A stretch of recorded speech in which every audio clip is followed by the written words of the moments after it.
Provérbios para hoje: sabedoria para viver e morrer para a glória de Deus. Finanças, segunda parte. Na primeira parte, o nosso enfoque foi a respeito do que fazer, tanto para adquirir riquezas, como também para aplicar ou investir riquezas. E nesta segunda reflexão, nós vamos olhar sobre o que o sábio aconselha a não fazer, ou seja, a evitar.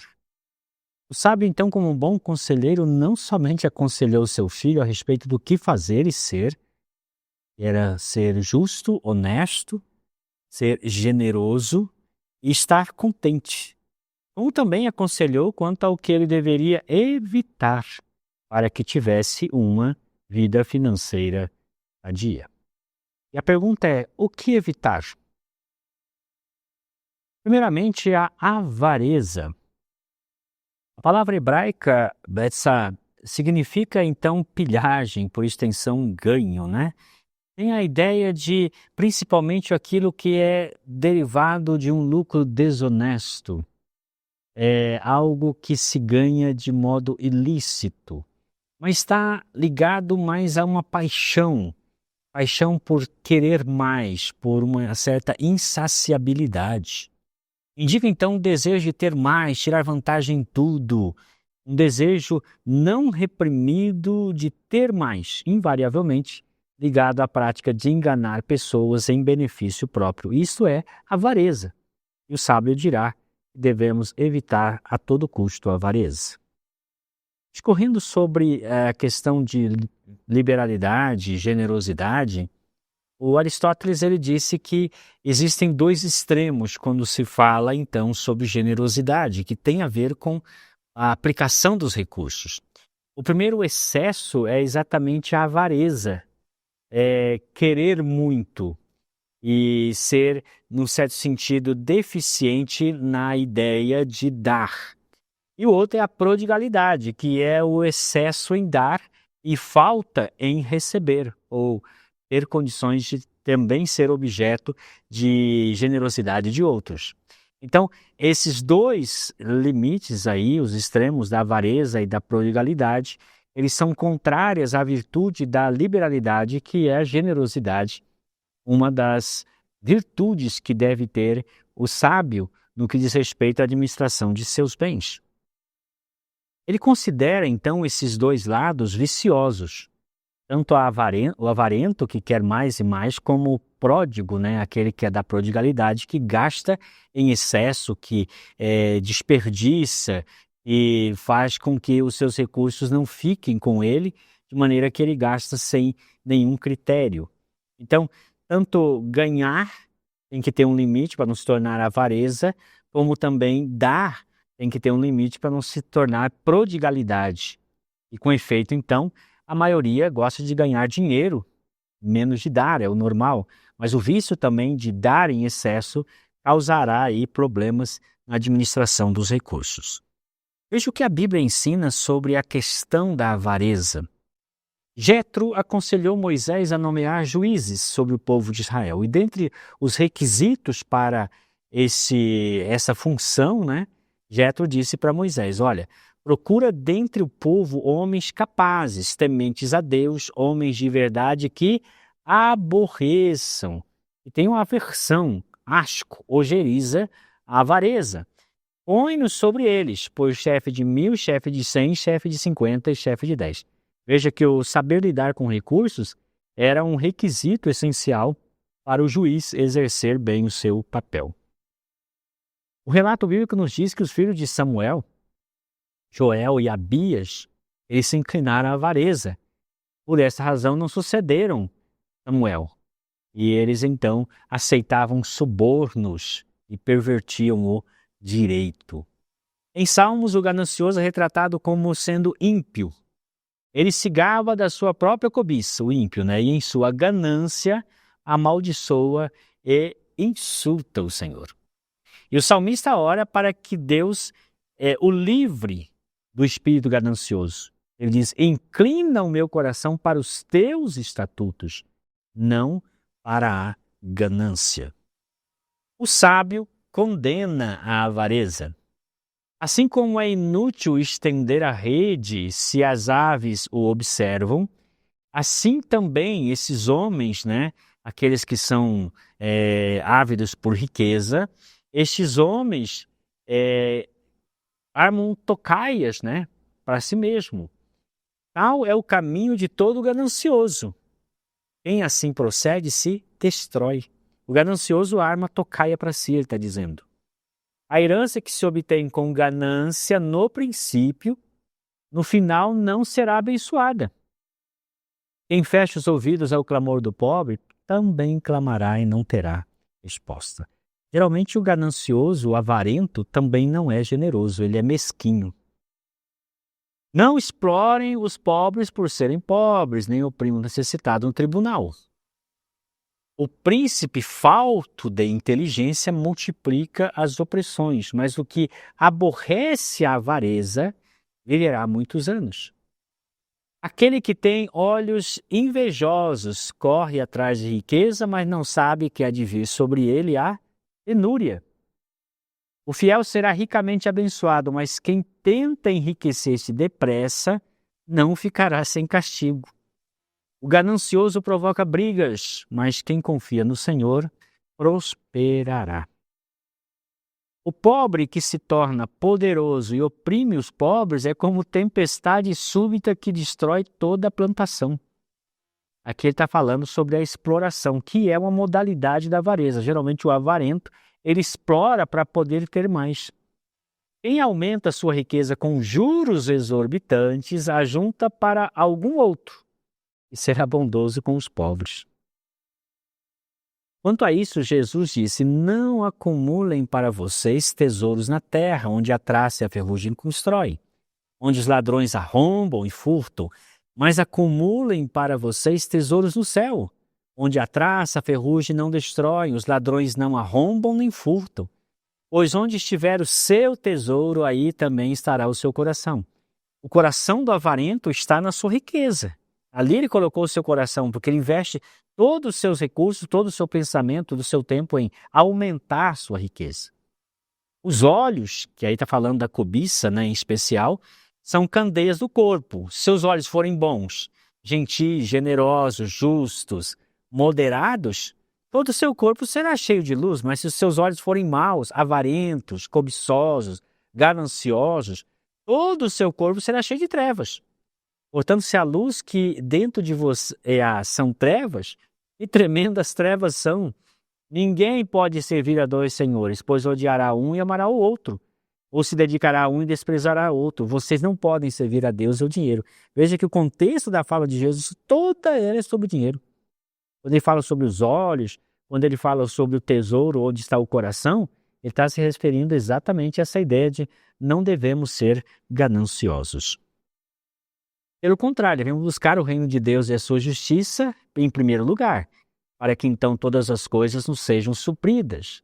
Não devemos estar ansiosos nem sermos gananciosos também. Jesus diz: dá a quem te pede, não volte as costas àquele que deseja pedir-lhe algo emprestado. Vocês ouviram o que foi dito: ame seu próximo, odeie seu inimigo, mas eu lhes digo: amem seus inimigos, orem por aqueles que os perseguem, para que vocês venham a ser filhos de seu Pai que está nos céus, porque Ele, Deus, faz raiar o sol sobre maus e bons e derrama sua chuva sobre justos e injustos. Portanto, sejam perfeitos, como perfeito é o Pai celestial. Quanto à prodigalidade, que é o outro extremo no que diz respeito à generosidade, então nós temos a generosidade como virtude, nós temos a avareza como o excesso de apego aos bens, e temos a prodigalidade, que é esta prática dissoluta de jogar as coisas fora. Quanto ao pródigo, o caráter dele ou sua condição? Diz respeito, então, a essa pessoa que esbanja, desperdiça, gasta excessivamente e irrefletidamente. Diz respeito a gastos habituais excessivos que tornam o indivíduo que os faz incapaz de administrar seus bens. É uma pessoa dissoluta, né? Generosidade profusa, a pessoa literalmente dispensa os seus recursos sem pensar. Profusão excessiva, superabundância, principalmente no ato de dar. Aristóteles diz que essas pessoas malbaratam os seus bens e arruinam a si mesmos, porque elas são deficientes no receber e excessivos no dar. E aí, no caso, é dar sem pensar, sem refletir, como o filho pródigo, por exemplo, que na terra distante, ele gastou todo o seu bem, ele dissipou os seus bens com festas, com seus pseudos amigos, e acabou então na miséria, como nos diz o texto bíblico. A palavra grega asotos, ela é uma negação da palavra sotos, que quer dizer salvação, né? Então, o asotos, que é o dissoluto, é alguém que não tem salvação, ou seja, ele dissipa seus bens, ele não pensa no amanhã. E essa dissipação mostra uma forma irresponsável de viver. É tanta irresponsabilidade com os recursos, como também consigo mesmo, achando que a sua vida vai ser mantida como? De luz, de oxigênio unicamente, ele precisa de recursos. Então, ele tem que pensar o amanhã virá e ele poderá padecer necessidade e não ter quem vá supri-la. A ideia no desperdício é esta, né?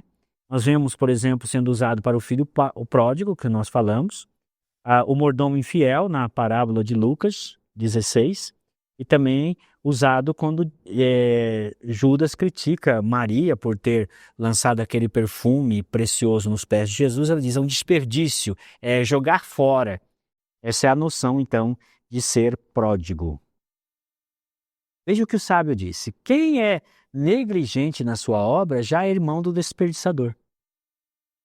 Tesouro desejável e azeite há na casa do sábio, mas o homem insensato os desperdiça. O homem que ama a sabedoria alega a seu pai, mas o companheiro de prostitutas desperdiça os bens. Veja que não somente a questão da aplicação por meio de investimentos, por meio de ajudar, praticar a justiça, ser generoso e até mesmo ter o que nos traz contentamento, o conforto, o sustento.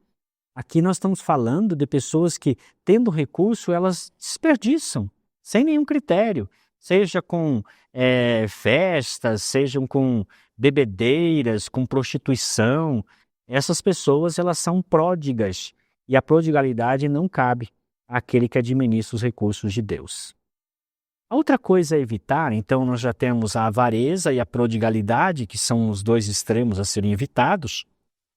Também o suborno. O sábio aconselha seu filho a evitar isto. O avarento põe sua família em apuros, mas quem repudia o suborno viverá. Havia muito essa prática, né, de usar o recurso para fazer com que as pessoas fizessem o que elas quisessem. E esse é um mau uso do recurso que Deus nos dá. Deus não quer que nós façamos uma chantagem financeira com outra pessoa, de maneira a fazer que a pessoa faça algo que não queira fazer, para que possa auferir algum benefício de nossas mãos. O suborno é um recurso fascinante para aquele que o oferece. Aonde quer que vá, tem sucesso. Ele não está elogiando, ele está constatando e dizendo, olha, por meio de suborno as pessoas conseguem o que querem, mas a que preço? O ímpio aceita às escondidas o suborno para desviar o curso da justiça. Isso é mais grave, porque está associado aí à aquisição de um benefício dentro do âmbito da justiça por meio de suborno. É uma injustiça. É um crime, na verdade, né? O presente que se faz em segredo acalma a alma, e o suborno oferecido às ocultas apazigua a maior fúria. Quando Jacó estava chegando ao encontro de Esaú, seu irmão, ele quis subornar o seu irmão. O irmão é que não se deixou ser subornado por ele, porque ele achava que ao dar coisas ele conseguiria o favor. E é condenável essa atitude. O sábio está dizendo, o suborno, ele não é algo que o justo deva fazer.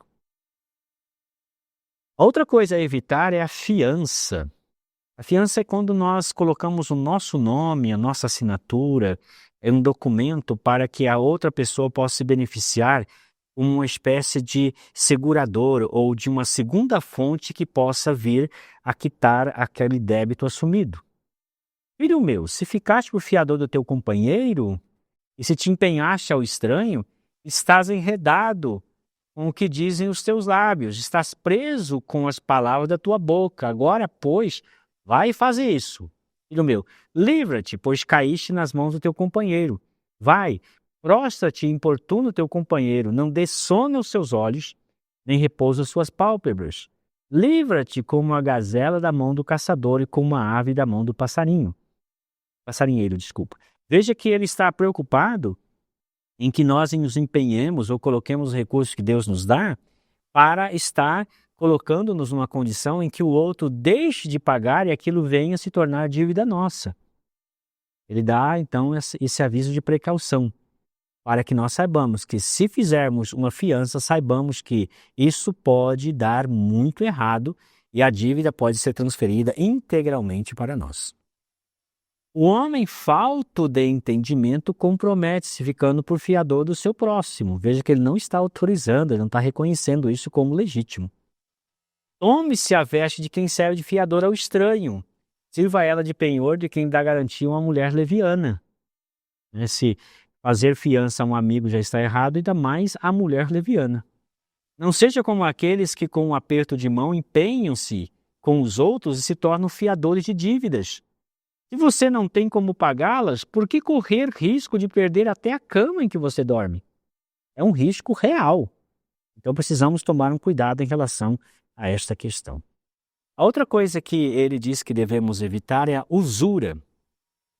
A usura é a cobrança de juros.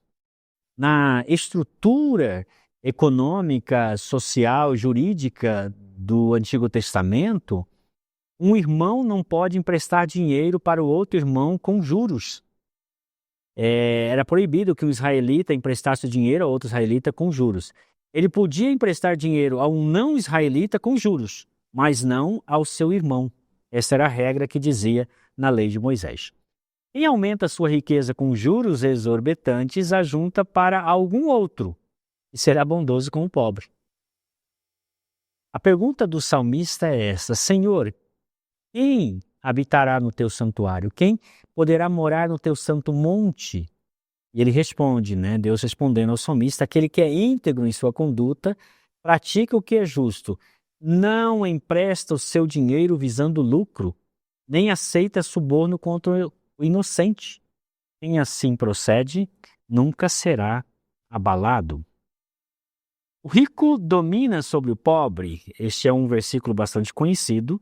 E o que toma emprestado é servo de quem empresta. Aqui ele está desaconselhando totalmente a dívida. Não assumir dívidas. Não gastar mais do que ganha é um princípio da finança sadia. E Paulo reforça isso dizendo: a ninguém fiqueis devendo coisa alguma, exceto o amor com que vos ameis uns aos outros, pois quem ama o próximo tem cumprido a lei. Quanto ao assunto da dívida, há uma controvérsia muito grande, até porque, dado os sistemas financeiros variados, o que muitas vezes é considerado dívida num sistema como o brasileiro, não é necessariamente considerado dívida num sistema como o americano, por exemplo. Por isso há controvérsias. E é importante ressaltar aqui que nós devemos considerar como dívida aquilo que está vencido. A princípio, creio que isso é de senso comum. Se a conta de luz está vencida, é uma dívida. Se a conta de água está vencida, é uma dívida. Se o financiamento do carro está vencido, é uma dívida. Então, tudo que já está vencido deve ser considerado como dívida. Mas também devemos levar em consideração aquelas prestações ou aqueles gastos, que estejam empenhando ou demandando uma parcela significativa do orçamento mensal. Devemos considerar, sim, como dívidas. Prestações em abertos, e às vezes envolve financiamento e comprometem o orçamento mensal, também devem ser considerados como dívidas. Aí há, evidentemente, controvérsias e discussões a serem tomadas. Mas quando você pensa no investimento justificável, digamos, você adquiriu um carro para o seu trabalho e você financiou esse carro e você vai pagar prestações, 30 prestações, digamos.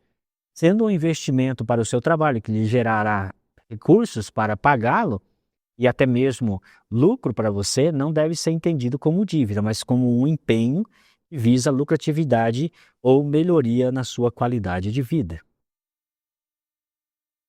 A outra coisa que ele orienta a evitar é a mulher leviana. Fique longe desta mulher, não se aproxime da porta da sua casa para que você não entregue aos outros o seu vigor, nem a sua vida a algum homem cruel, para que estranhos não se fartem do seu trabalho e outros não se enriqueçam à custa do seu esforço. No final da vida você gemerá com sua carne e o seu corpo desgastados. O homem que ama a sabedoria alegra o seu pai, mas o companheiro das prostitutas desperdiça os bens dele e também de seus pais. O ladrão não é desprezado se faminto rouba para matar a fome. Contudo, se for pego, deverá pagar 7 vezes o que roubou, era a lei. Embora isso lhe custe tudo o que tem em sua casa. Mas o homem que comete adultério não tem juízo. E todo aquele que procede assim, a si mesmo se destrói. Sofrerá ferimentos, vergonhas, sua humilhação jamais se apagará. Pois o ciúme desperta a fúria do marido, que não terá misericórdia como se vingar, e não aceitará nenhuma compensação. Os melhores presentes não o acalmarão. Então, evita a mulher leviana, evita a prostituta. Algumas considerações finais, depois de termos falado sobre o que evitar, algumas coisas que ele orienta que nós devemos estar atentos. O primeiro é ensinar os filhos sobre finanças. A gente vê muitas vezes pessoas citando, este versículo aqui, instrui a criança no caminho que deve andar e tal. Isso é muito interessante, mas olha o contexto. Ele vai falar, instrui a criança segundo os objetivos que você tem para ela. Mesmo quando passar dos anos, ele não se desviará deles. Aí logo em seguida ele vai dizer sobre dívidas. O rico domina sobre o pobre, quem toma emprestado é escravo de quem empresta. O que você vai ensinar para os seus filhos? Evitar dívidas. Quem semeia injustiça colhe a maldade. O castigo da sua arrogância será completo. Ensina seu filho sobre justiça. Quem é generoso será abençoado, pois reparte o seu pão com o pobre. Ensine o seu filho sobre generosidade. Então, esse ensino tem que ter acompanhado esses detalhes. O sábio aconselha o seu filho para que ele também instrua seus filhos também e apresenta 3 princípios que foram apresentados em nossa reflexão anterior. Evite fazer dívidas, seja justo, seja generoso. Outra coisa importante é buscar bons conselhos. Se o sábio der ouvidos, aumentará o seu conhecimento, e quem tem discernimento obterá orientação. É o conselho da sabedoria. Sem diretriz, a nação cai. O que a salva é ter muitos conselheiros. O caminho do insensato parece-lhe justo, mas o sábio ouve conselhos. Bons conselhos, né? O orgulho só gera discussões, mas a sabedoria está com os que tomam conselho. Os planos fracassam por falta de conselho, mas são bem-sucedidos quanto há muitos conselheiros. Ouça conselhos, aceite instruções e acabará sendo sábio. Os conselhos são importantes para quem quiser fazer planos. E quem sai à guerra precisa de orientação. O homem sábio é poderoso e quem tem conhecimento aumenta a sua força. Quem sai à guerra precisa de orientação e com muitos conselheiros se obtém a vitória. Perfume e incenso trazem alegria do coração. E do conselho sincero do homem nasce uma bela amizade. Então veja que ele está orientando aqui a que nós instruamos nossos filhos e busquemos bons conselhos. Oremos. Deus, dá-nos a graça de reconhecer o que temos feito com os teus recursos e que saibamos evitar o que não queres para nós. Em nome de Jesus. Amém.